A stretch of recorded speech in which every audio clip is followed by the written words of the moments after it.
Som første halvdel af 2025 har sat 2 streger under, lever vi i et socioøkonomisk system i dyb krise. Selvom kapitalismen for længe siden har udspillet sin historiske rolle og banet vejen for kommunisme, så forsvinder systemet ikke af sig selv. Desværre for alle, der lever i det, resulterer det i en langtrukken periode med krise. Det sætter sine spor i alle samfundets sfærer, inklusiv i videnskab. I det her afsnit undersøger vi krisen i videnskab, årsagerne til den, og hvad vi kan gøre ved det.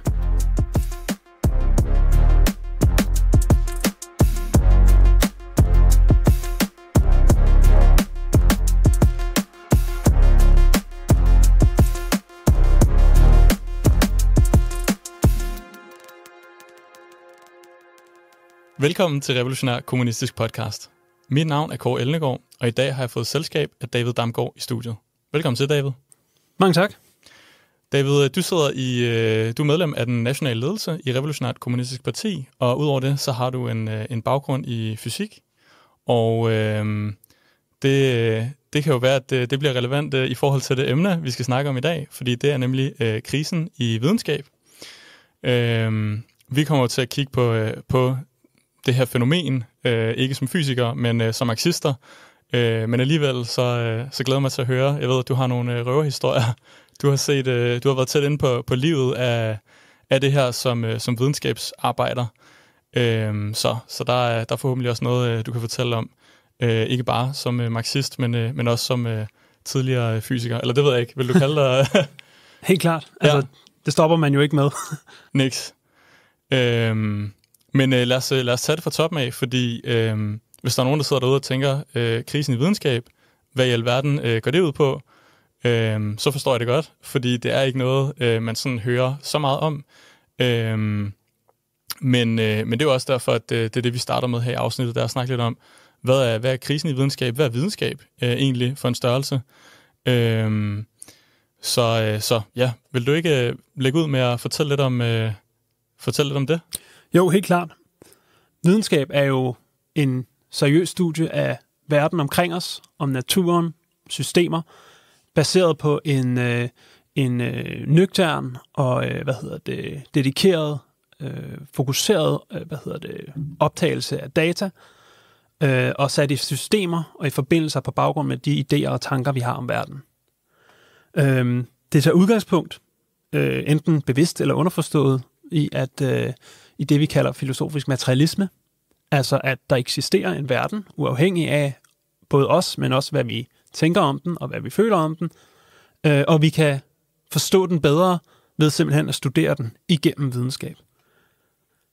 For marxister er det her et særligt vigtigt spørgsmål, fordi udviklingen af videnskab og teknologi spiller en nøglerolle i forhold til udviklingen af produktionskræfterne, som måler menneskets magt over naturen og bestemmer på hvilken måde mennesket tilfredsstiller sine mest basale behov. Lige præcis. Og vi forstår jo heller ikke videnskab som sådan en ensidig eller ensidigt størrelse.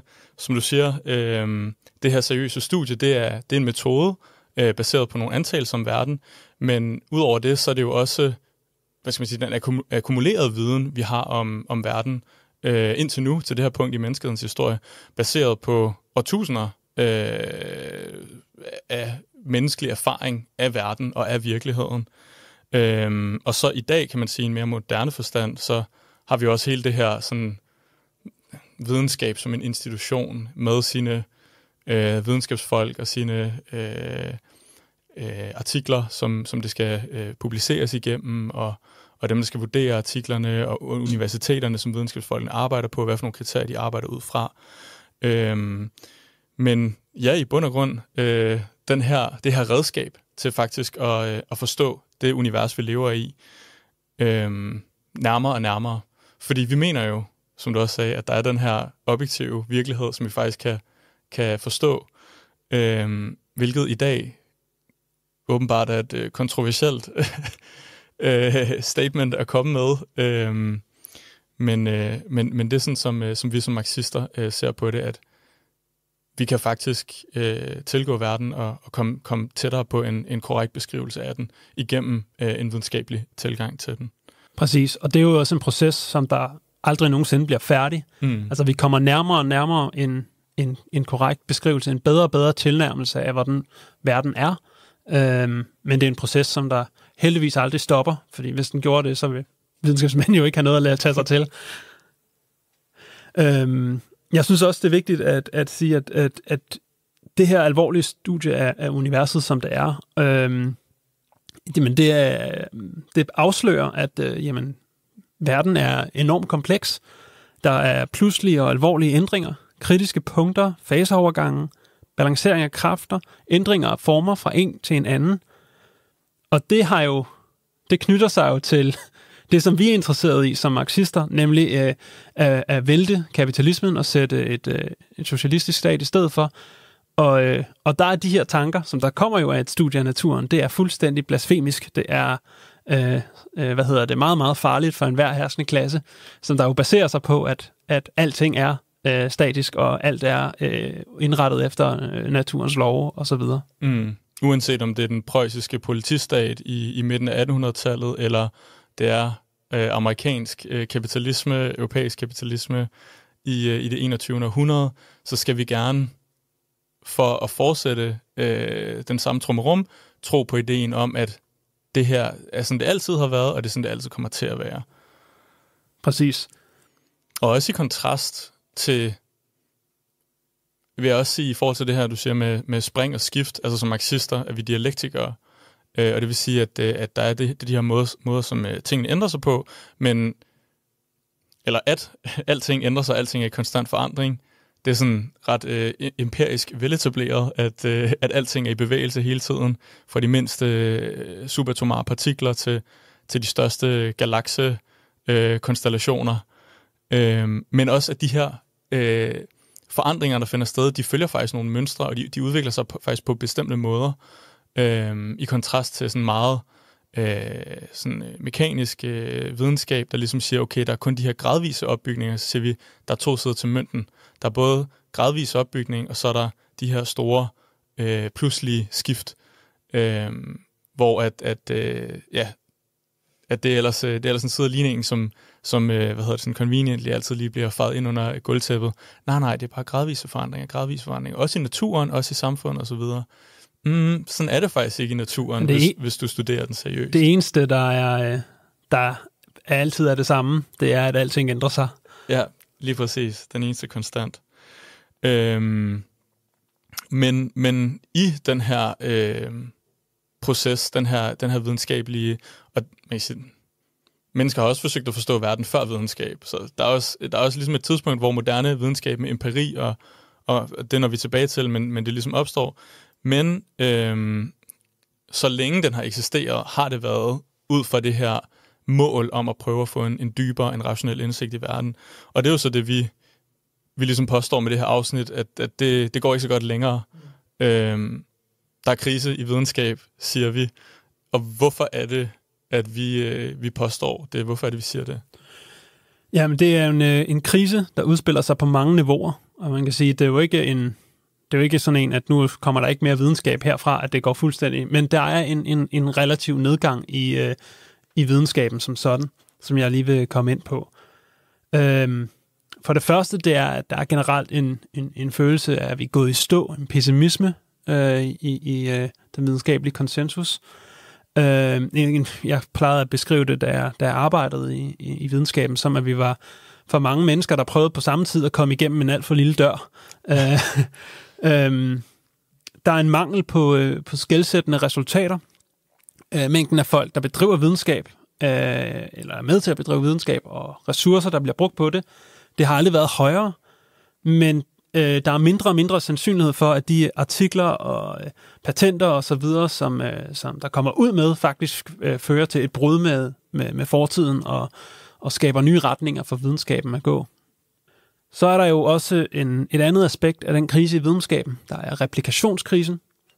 Og det drejer sig simpelthen om, at det bliver sværere og sværere at reproducere andre videnskabsfolks resultater. Og det er utrolig vigtigt i forhold til at kunne være sikker på, at de ting, som videnskaben siger, og de ting, vi ved, at vi faktisk ved dem. Det er, at vi kan gentage analysen, både med ny data og den gamle data, og nå frem til de samme konklusioner. Og det viser sig, at for eksempel i kræftforskning, at kun omkring 11% af de grundlæggende resultater kunne genskabes. Og hvorfor det? Jamen, der er i virkeligheden ikke særlig meget prestige i at skulle genskabe andre forskers resultater, desværre. Og desuden er mange af de forsøg, man skal udføre, også meget omkostningsfulde og dyre, som betyder, at man bruger væsentlige ressourcer på noget, som der faktisk ikke ligesom er med til at skubbe videnskaben frem, selvom det er utrolig vigtigt for at etablere, rigtigheden af de fakta, som videnskaben udtaler sig om. Og der er ikke nogen umiddelbar gevinst for dem, der skal gentage. Altså inden for videnskabens nuværende rammer, er der ikke nogen gevinst ved at udføre det her videnskabelige arbejde, som du siger, fuldstændig uerstatteligt. Præcis. Vi siger, at man kan forstå verden, ja, men hvis man har en grundig tilgang til den, ikke bare ved at gå ud og komme med postulater, og så prøve at finde data, der bakker ens postulater op. Og det er jo fuldstændig knyttet til den måde, som videnskab bliver dyrket i dag. Altså igennem universiteter, eller på universiteter, i laboratorier, forskningsinstitutioner, både private og offentlige. Altså hvor du skal som videnskabsperson bruge langt størstedelen af din tid på at søge funding og andre bureaukratiske opgaver til fordel for at faktisk skulle lave forskningen. Når man så får fundingen, jamen, så er der så lidt, at du bliver nødt til at fokusere alle dine kræfter på noget, som der hurtigt kan publiceres. Og det er at reproducere andre menneskers eller andre forskers resultater er ikke noget af det, som du umiddelbart kan publicere. Derudover er der nogle andre aspekter af videnskabens krise, som jeg synes, der kunne være værd at komme ind på. Noget som for eksempel den her skepsis over for videnskaben, som der har snedet sig ind i og har taget fart under corona. I et lag af offentligheden. Der er en stigning i pseudovidenskab, kvantehealing og så videre, kunne man snakke om. Og skepsis over for videnskaben generelt og videnskabsfolk specifikt, som følge af at jamen, det er blevet videnskabsfolk er blevet brugt til at for eksempel at understøtte den herskende klasses magt. Ja, præcis. Vi kan i hvert fald sige, at den her skepsis, du snakker om, at den er sådan, på engelsk siger man pervasive, jeg ved ikke, hvad man siger, den er sådan... gennemgående. Ja, og den er gennemgående, at den er stadig. Man skulle tro, at når vi ligesom lever i det 21. århundrede, og gennem videnskabens resultater, har taget nogle enorme skridt fremad, at det ligesom vil sådan være almen anerkendt, at der vil være sådan en begejstring og en opbakning. Men jeg kiggede på nogle tal blandt den amerikanske fra USA, hvor at inden corona her i 2019, der havde de målt, at 86% af amerikanerne anskuede videnskabsfolk og videnskab som havende offentlighedens bedste interesser for øje. Og det er 86%, det kan man sige, okay, det er 14% short of 100, så det er allerede sådan lidt mistænkeligt. Men her efter corona, nu er det så dalet til 76%, mener jeg det var, som er næsten 1 ud af 4, tror ikke, at videnskab og videnskabsfolk har offentlighedens bedste interesser for øje. Hvilket mildest talt må sige som at være en krise, en tillidskrise til videnskabsfolk. Ja, fordi jeg kunne godt tænke mig, at vi også lige nåede forbi sådan det sidste aspekt af videnskabens krise, som jeg ved, at du har lidt personlig erfaring med, som er, når forskellige felter inden for videnskab, de ligesom kommer ud i krise, hvilket også er udbredt i dag, hvor der ligesom er blindgyder inden for forskellige felter af videnskab, hvor at der ikke lader til at være nogen vej ud. Der er ikke noget bedre bud på en teori, men den nuværende teori er der spørgsmålstegn ved. Så det er fordi, jeg ved, du har den her baggrund i fysik. Så ja, jeg tænker på, om du vil kunne komme med det her eksempel på det. Ja, jeg er jo, teoretisk fysiker af træning. Jeg arbejdede i nogle år i München på en stringteoriafdeling. Og stringteori er noget af det, som der i teoretisk fysik bliver betragtet som noget af det mest svære at beskæftige sig med. Og det skyldes den rene teoretiske karakter, det har. Det er et forsøg på at lave en teori om alting. Altså en teori, som når den er først er udviklet, vil kunne forklare alle fænomener.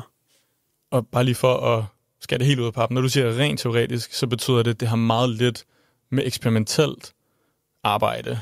Det er lige det, Kåre, fordi at i stringteori, så det er meget vigtigt at slå fast fra starten af, der er ingen empirisk basis for stringteori. Der er ingen forsøg, der nogensinde er blevet lavet, der indikerer, at stringteori eksisterer, og der er heller ikke nogen, forudsigelser, som stringteori laver, som man i princippet vil kunne gå ud i et laboratorium og undersøge. Så der er ikke nogen hypoteser, som teorien ligesom kan teste. Det er det, vi kalder et framework, hvor to aspekter af fysikken ligesom kan eksistere ved siden af hinanden, som der generelt har lidt svært ved at arbejde sammen. Det er baseret på den her idé om, at de fundamentale byggesten i universet er de her vibrerende strenge, og stof og energi eksisterer som forskellige former for svingninger. Man kan tænke lidt på overtonerne på en guitarstreng. Og det skulle så forestille sig at være den her Grand Unified Theory, en teori om alle ting, alle partikler, alle naturkræfter. Og altså hvis man havde sin stringteori, hvis man havde den tilgængelig, så kunne man jo bruge den til at forudse, hvilke partikler der eksisterer, hvad deres egenskaber er, hvordan de vil bevæge sig, og hvordan universet vil se ud i fremtiden. Så det er også lidt ligesom det her med, at vi ligesom i fysik, også til dem, der ikke er så meget interesseret i fysik, har vi ligesom relativitetsteori, der har noget at gøre med de store ting i universet, tyngdekraft, ja, ligesom sådan et univers. Og så har vi det meget, meget, meget små ting, den anden ende af skalaen, hvor man har kvantemekanik, som beskæftiger sig med alt det, der er mindre end atomer og så videre. Præcis. Og der er det her med at have en Grand Unified Theory, det er ligesom at sige, okay, men er der en eller anden måde, vi kan beskrive det hele på, ud fra det samme teori? Præcis. Ja. Og det, som der er med stringteori, det er, at det er en matematisk teori, og for at den bliver matematisk sammenhængende, jamen så er der en lidt ærgerlig konsekvens. Det er, at vi skulle leve i et 10-dimensionelt univers. Det er i umiddelbar modstrid til, hvordan vores almindelige opfattelse af universet er. Ja, sådan den gængse billede af... Ja. Hvis jeg skal beskrive din position relativt til mig, så skal jeg bruge en højde over gulvet, hvor langt til højre sidder du for mig, og hvor langt foran mig sidder du, for eksempel. Så 3 dimensioner, og så også et tid, så vi kan se, hvad klokken er. Men for at forklare den her, hvad kan man kalde, lidt uheldige konsekvens, så siger man, jamen, at man bliver nødt til at pakke de her ekstra dimensioner sammen. Tænk på, hvordan vi for eksempel kan rulle et A4-ark papir sammen, så det bliver til et rør. Vi har nogle foran os her. Og så forestil dig, at vi kunne kigge på dem langt væk fra, så det ser ud som om, det var en linje i stedet for en overflade. Problemet ved det er, at hver eneste måde, man kan ligesom pakke en dimension sammen på, ligesom papir kan rulles på flere forskellige måder, jamen det repræsenterer en ny stringteori med nye partikler, nye egenskaber og nye fysiske fænomener, og forskellige værdier vedkommende vores grundlæggende fysikkonstanter. Det er estimeret, at der findes omkring 10 i 500 forskellige stringteorier, og der er noget, der tyder på, at alle sammen faktisk er mulige. Altså er mulige teorier for universet. Og derfor i virkeligheden slet ikke begrænser, hvad der kan lade sig gøre, og siger i virkeligheden, alt kan lade sig gøre. Og hvis man siger, alt kan lade sig gøre, så har man jo faktisk ikke rigtig forklaret noget. En grundlæggende videnskabelig teori skulle jo være i stand til at svare på, hvorfor de grundlæggende egenskaber ved naturen er, som de er, og ikke på en anden måde. Og stringteoretikere søger tilflugt i det såkaldte antropiske princip, med at årsagen til universet opfører sig, som det gør, jamen det er, hvis de ikke gjorde, så vil de naturkonstanterne være anderledes, og der vil ikke kunne etableres liv, og derfor vil der ikke være nogen til at spørge om, hvorfor universet er, som det er. Og det er jo næsten lige så tomt, som når præster siger, at herrens veje er urensagelige, når der er noget, de ikke kan forklare. Ja, det skal jeg lige love for. Det er godt nok... jeg tror, at helt nærmest slukket for min hjerne. Også lige snart man begynder at bruge ord som antropiske principper for at dække over, at ens teori ikke rigtig siger noget, det er ret vildt.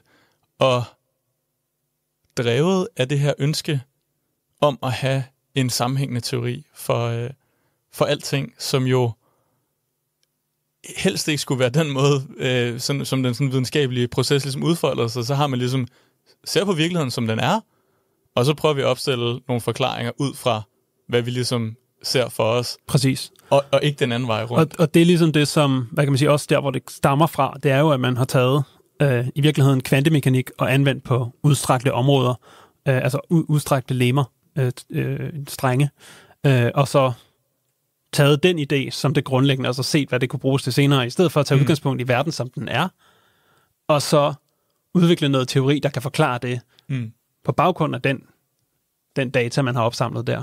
Ja. Og det kan man jo sige, det kan godt virke lidt utroligt, at man kan, som du også siger, strengteori en af de sværest tilgængelige felter at give sig i kast med.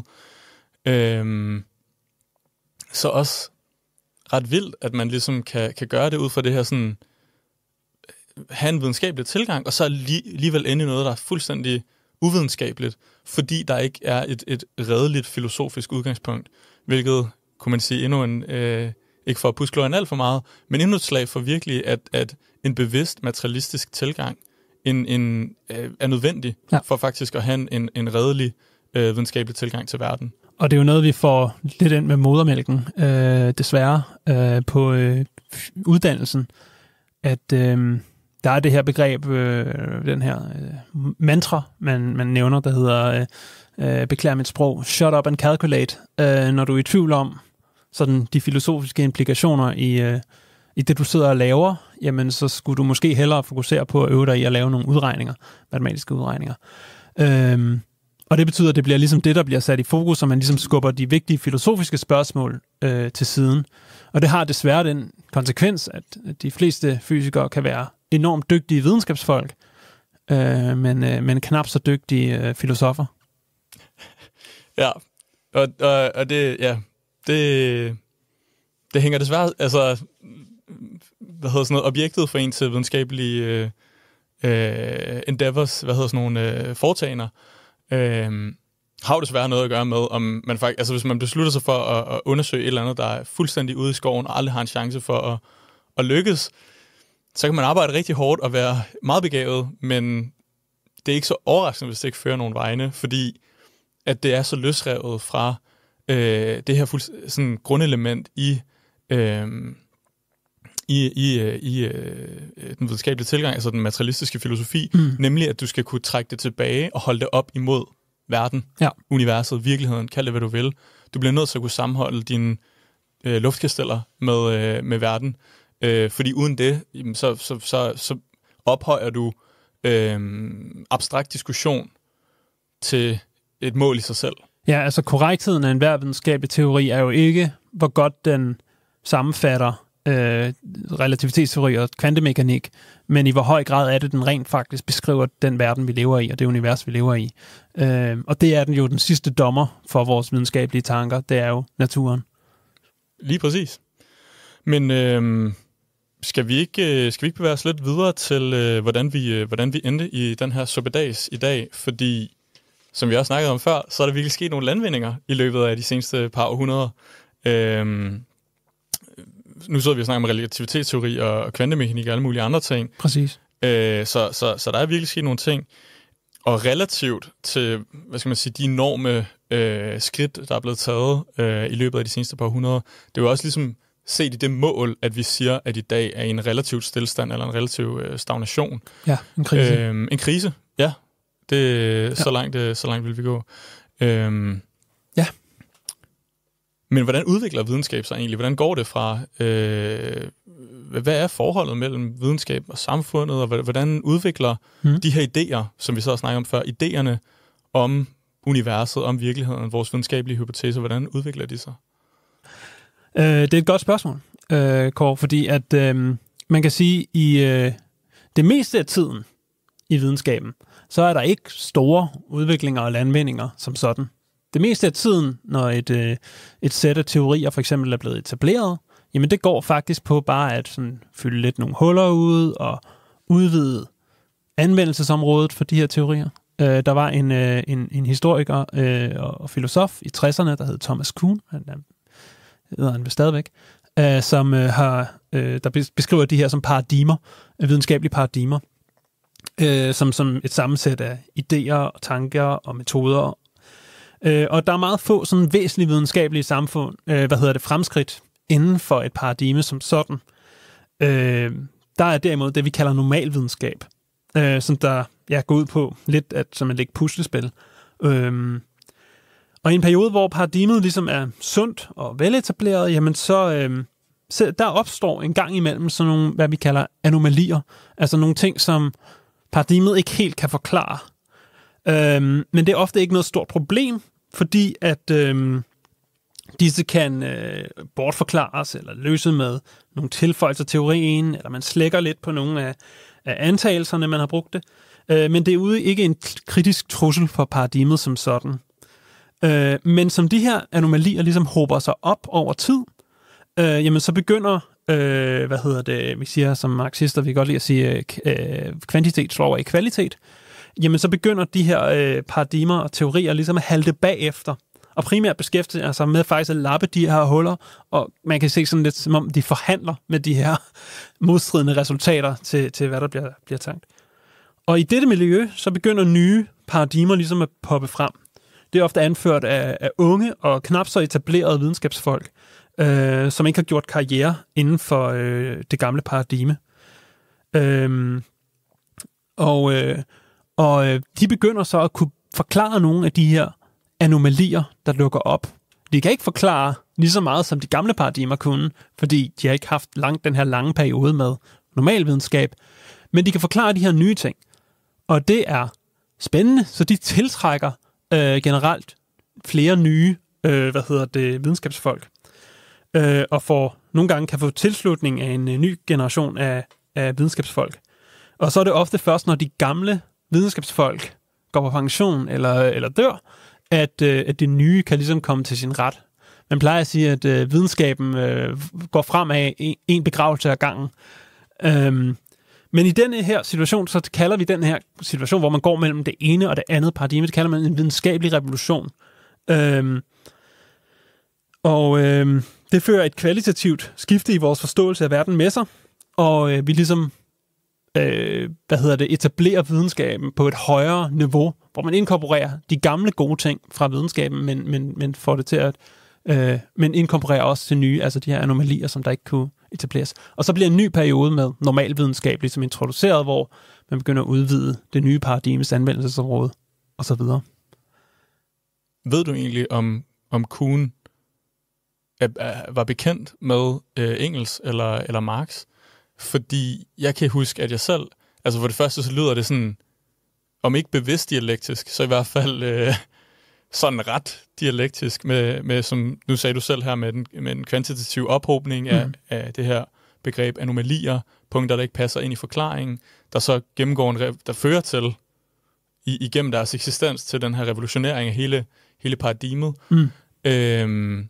Og jeg mener, at jeg har også Engels har også skrevet noget om sådan, hvordan det her med, hvordan vi kommer tættere og tættere på sandhed, og hvordan videnskabelige teorier udvikler sig, nemlig som den her serie af approximationer. Og ikke det ordret, han siger, men det er det, man kunne sige med sådan moderne videnskabelig terminologi. Vi laver nogle modeller, der kommer gradvist tættere og tættere på de virkelige fænomener. Bare for at give et eksempel, hvordan er den her mangfoldighed af arter, der er på jorden, hvordan de er opstået. Darwin comes along, siger, der er noget med nogle fingre, der ligner hinanden her. De har gennem selektion udviklet de her forskellige arter.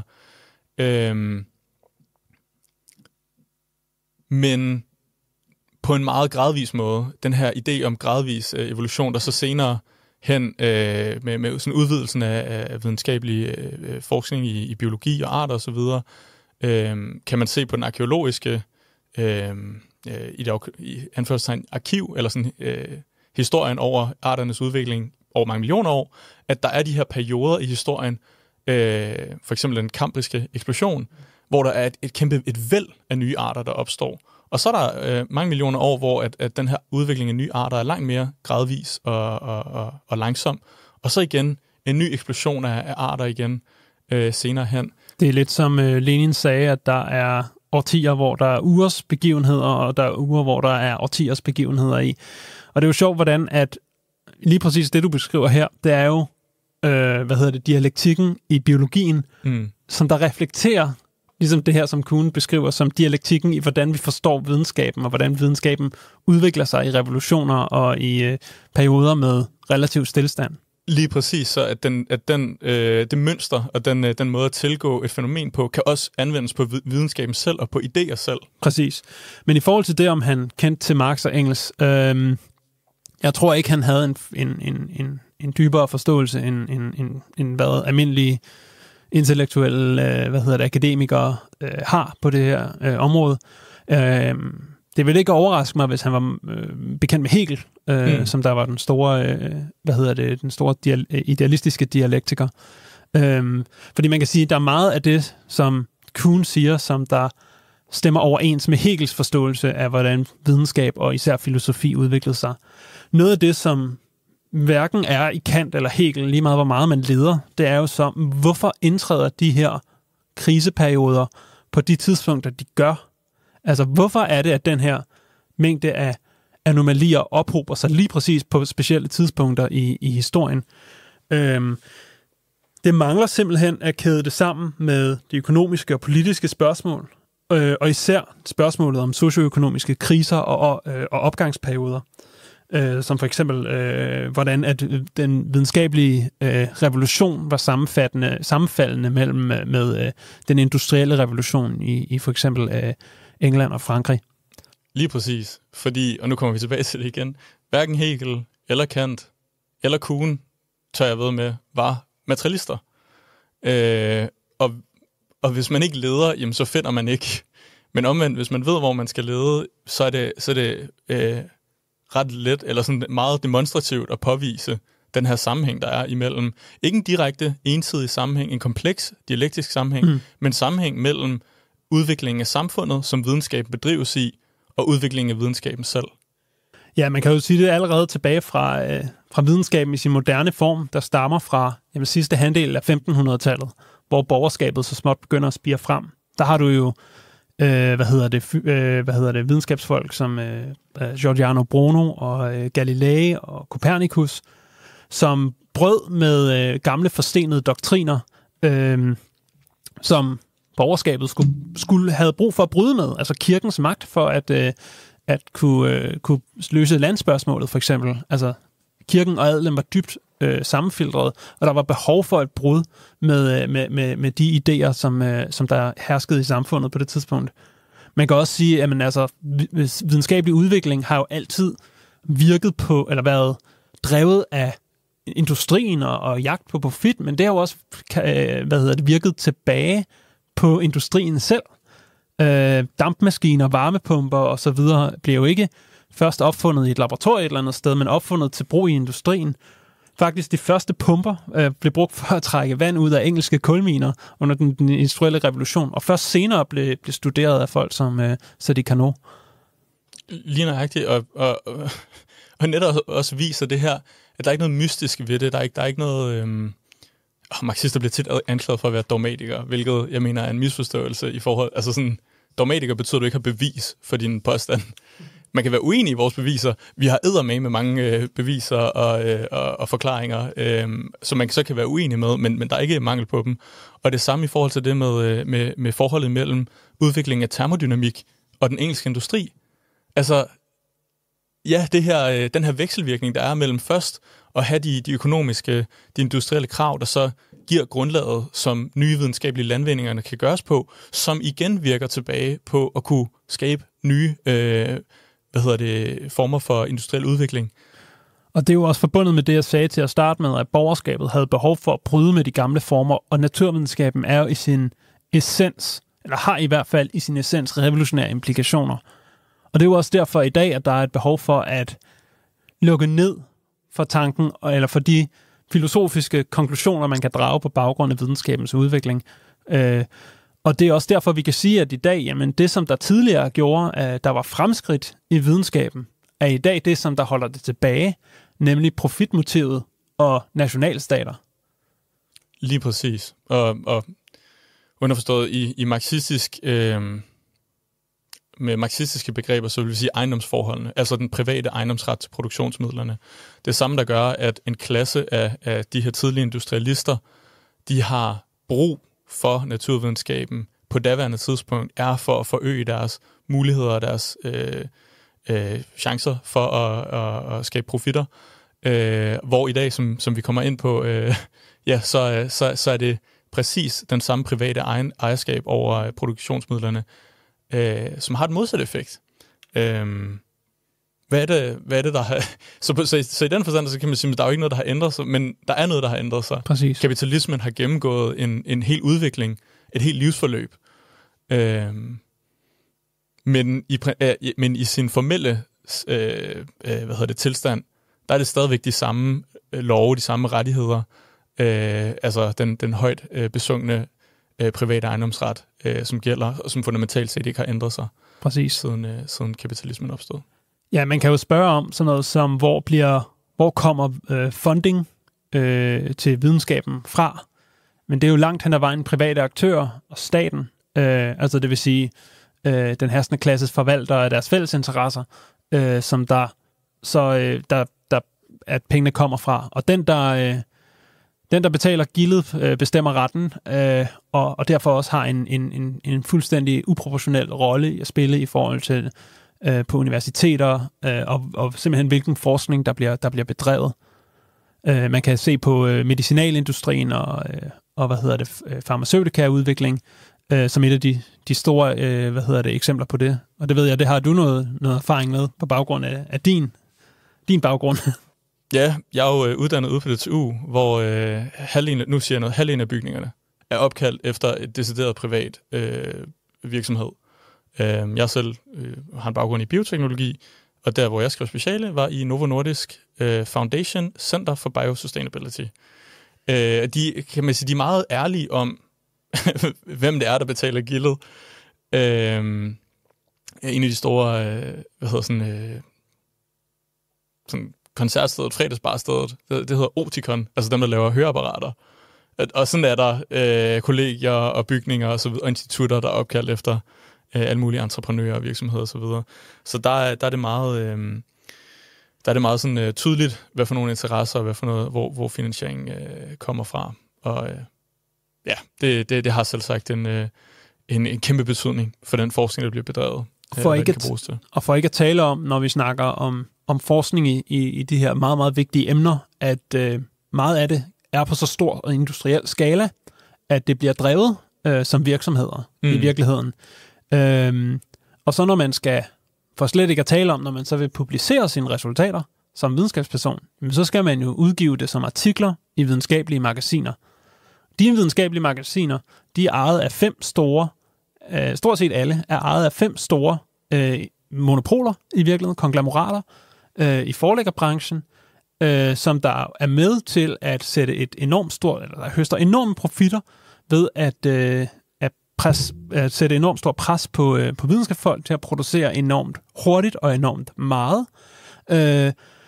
Og også er med til at diktere, hvad der bliver kaldt for god videnskab, og hvad der ikke gør. Hvis du ikke kan få lov at udgive dine teorier, jamen så har du ikke lavet videnskab, bliver det lagt som.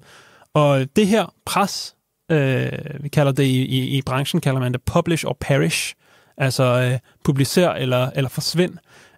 Jamen det betyder jo, at du egentlig ikke har tid til at sætte dig ned og tænke over de implikationer af de ting, du sidder og laver.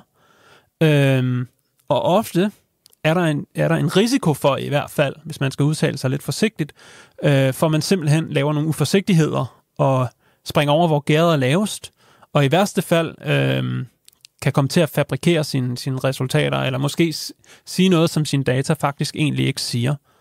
Og der er faktisk en trist, en trist historie med til, fordi i 2024, der var der 10.000 artikler fra videnskabelige journaler, der blev trukket tilbage.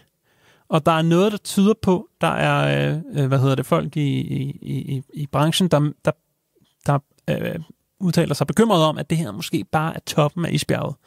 Altså simpelthen på grund af, at det ikke er redelig videnskab. Og det problem bliver jo endnu større, når vi kigger ind i en fremtid med generativ AI og large language models, og hvor meget der ikke kan blive skubbet ud i den retning. Præcis. Alt sammen på grund af de her ejendomsforhold, der ligesom sætter deres præg på alle sfærer af samfundet, inklusive videnskaben. Og jeg så også lige kommet til at tænke på bare selve ejerskabet over videnskaben med det, man kalder IPR, Intellectual Property Rights, der definerer de her patenter og videnskabelige resultater, som forskere både på i private virksomheder, men naturligvis også i offentlige institutioner, de kommer med, at der ser vi nøjagtigt den her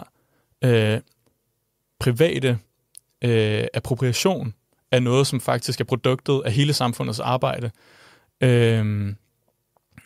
At bare fordi, at det ikke er en fabrik, en BRV-fabrik, der laver en stor motor eller et eller andet, det er en videnskabelig institut med 200 medarbejdere, der har forskellige roller, som producerer nogle videnskabelige resultater, man kan bruge til noget.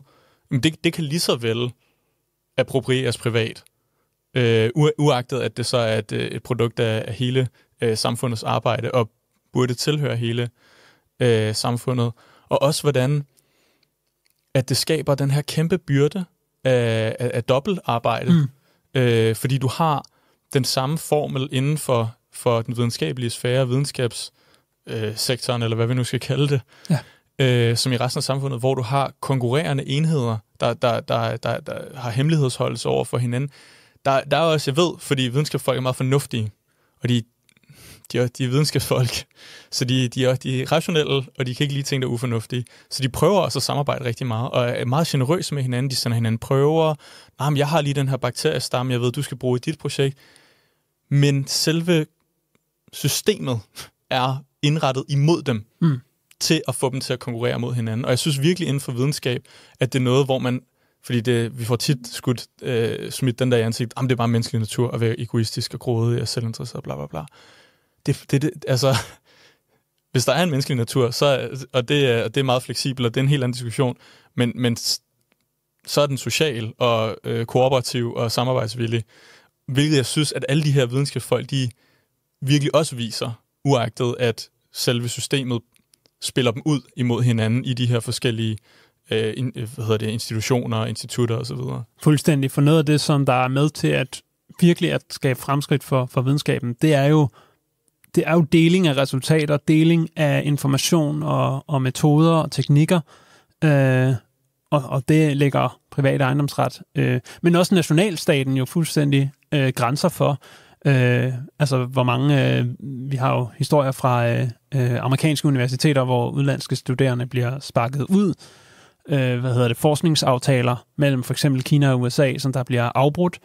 Og Kina og Danmark. Der bliver afbrudt på baggrund af de her geopolitiske spændinger, men som der jo er med til at skabe konkurrence og dobbeltarbejde i forhold til den forskning, der bliver lavet i Kina og i Danmark eller i USA, eller hvor vi nu ellers kunne tage fat. Lige præcis. Som det forhåbentlig er blevet tydeligt, så er der masser af måder, som kapitalismen ligesom er gået fra at være en drivkraft, en kraft, der har brug for videnskab, og drev videnskab for at udvikle sig, til i dag at være et kæmpe benspænd for videnskaben og i bredere forstand for hele samfundet og for hele menneskeheden. Men det er jo ikke nok at kigge på det og konstatere det, og så sætte sig ned og være trist. Vi bliver også nødt til at kigge på, hvad vi kan gøre ved det, og hvordan vi kommer ud, hvordan vi løser det her problem. Og hvad for nogle muligheder det også giver, fordi vi kan se, at der eksisterer det her enorme, kolossale potentiale på det nuværende tidspunkt, som vi er nået til i historien. Ja, det er fuldstændig rigtigt. Altså, der er enormt store udfordringer. Både, hvad kan vi sige, sådan lidt mere meta i forhold til de ting, vi har snakket om i dag, men også konkrete videnskabelige udfordringer, som menneskeheden står overfor. Klimakrisen kunne man jo nævne som en af de vigtige. Men der er også, som du siger, et enormt potentiale. De menneskelige kreativitet har på trods af, hvordan at der ligesom har været de her benspænd for kapitalismen, har skubbet fremad og har dannet grundlaget for en helt ny, en masse nye resultater. Men det vi vil jo sige, det er jo, at det der er behov for, det er en revolution, ikke bare en videnskabelig revolution, men en socialistisk revolution. Der er behov for etablering af en planøkonomi i arbejderklassens interesser og kørt demokratisk. For på baggrund af en planlagt økonomi, så kan man jo planlægge flere ressourcer i videnskaben, så man ikke bliver presset til hele tiden at skulle søge funding og slås om en mindre og mindre kage. Og i stedet for at være til fordel for direktører og aktionærer og deres milliardprofitter i farmaindustrien, så kunne man investere i videnskabelige sektorer, som faktisk gavner samfundet, det vil sige arbejderklassens fælles interesser. Med nye teknikker kunne man nedbringe baggrund af videnskaben, nedbringe arbejdstiden og markant og hæve levestandarden i lige så høj grad. Man vil kunne med nye forsyningskæder håndtere klima- og energikrisen, og nye teknologier kunne på baggrund af en videnskabelig udvikling ikke bare dække folks nuværende behov, men også skabe nye behov og er med til at trække menneskeheden fremad på den måde. Men vi kunne smadre alt, hvad der hedder IP-rettigheder og konkurrence mellem forskningsinstitutioner og nationalstater. På det nye grundlag for videnskaben, kunne videnskaben blive baseret på delt forskning, delte ressourcer og delte resultater. En socialistisk økonomi, en frigørelse af alle mennesker til at kunne dyrke kunst, kultur og videnskab, hvis de vil, det kan lægge grundlaget for en ny videnskabelig guldalder. Lige præcis. Ja, for jeg sad nemlig og tænkte lidt på, jamen lige præcis det her med, at det er, jeg synes i hvert fald, det er ret åbenlyst, at det her med planlægning af økonomien, en rationel tilgang til at fordele ressourcer og samarbejde osv., åbner op for alle de fordele, som du snakkede om, og ligesom det ligger i spillekortene. Så jeg sad og tænkte lidt på, hvordan man ligesom kan se også historisk på, hvad det er, der er nødvendigt for faktisk at opnå de her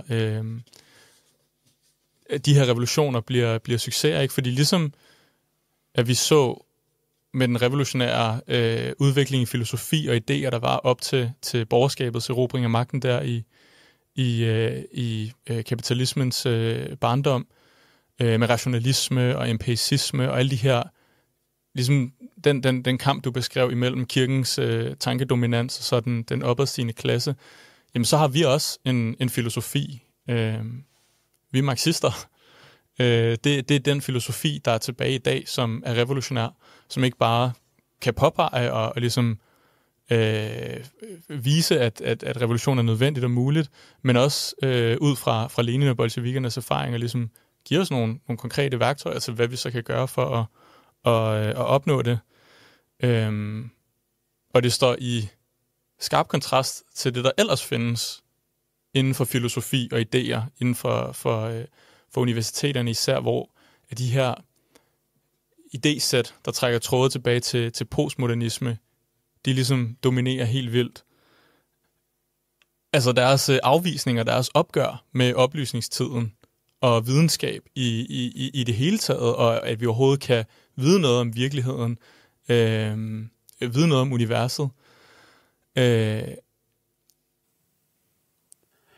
Ja, altså når et socioøkonomisk system går ind i sin kriseperiode, så sker der det med de tanker og de idéer, som den herskende klasse spytter ud, det er, at de bliver så meget mere pessimistiske og skeptiske og indadskuende. Det har vi set i forhold til skolastikerne i de sidste krampetrækninger af middelalderen.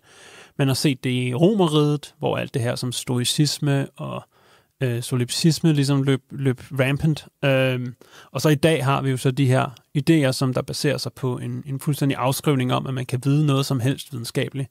Og det er jo en benægtelse af, hvad kan man sige, 10.000 års menneskelig historie, der er baseret på en udvikling af vores forståelse, en dybere og dybere forståelse. Ikke en lige linje, en brudt og en springende linje, men stadigvæk en udvikling baseret på af vores forståelse af verden. Man kan sige, det som kapitalismen gjorde i virkeligheden, når det kommer til stykket, det var, at en lille minoritet af samfundet, adelen og kirken, blev væltet af pinden, og en anden lille minoritet tog magten i form af kapitalistklassen. Og det førte med sig en enorm impuls til videnskabelig udvikling og filosofisk tanke.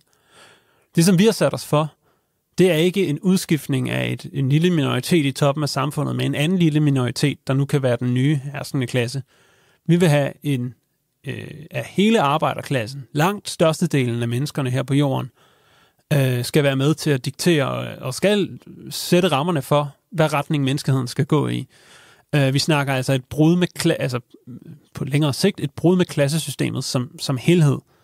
Og de implikationer, som der er i det, i forhold til bare de tekniske opgaver, der er forbundet med at drive en verdensøkonomi på socialistiske, demokratiske principper, bare den lille del vil være rigeligt til at skabe nok impuls til en videnskabelig revolution, der vil få den videnskabelige revolution i 15, 16 og 1700-tallet til at blegne helt vildt. Jeg synes egentlig, det opsummerer det vildt godt, hvis man skulle sådan sige det lidt kort.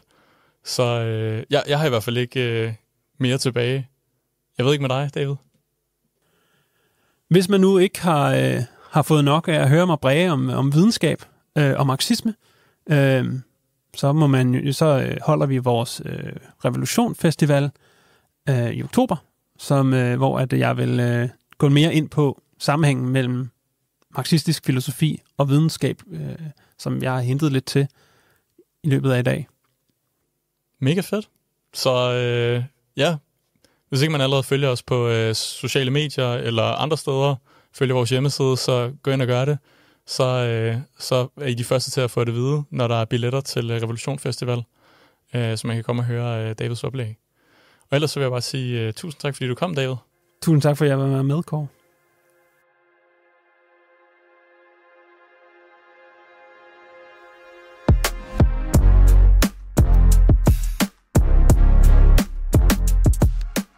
Hvis du vil kæmpe for en anden verden, hvor videnskab er fri for kapitalismens lænker, bør du organisere dig i AKP i dag via linket i beskrivelsen. Det er også her, du finder et link til vores forlag, Forlaget Marx. På Forlaget Marx kan du finde værker som Dialectics of Nature og Reason and Revolt, der handler om marxisme og naturvidenskab. Det her var sæsonens sidste afsnit fra vores podcast. Vi regner med at være tilbage i september, og indtil da, så kan du følge med på vores sociale medier eller på vores hjemmesider marxist.dk og marxist.com.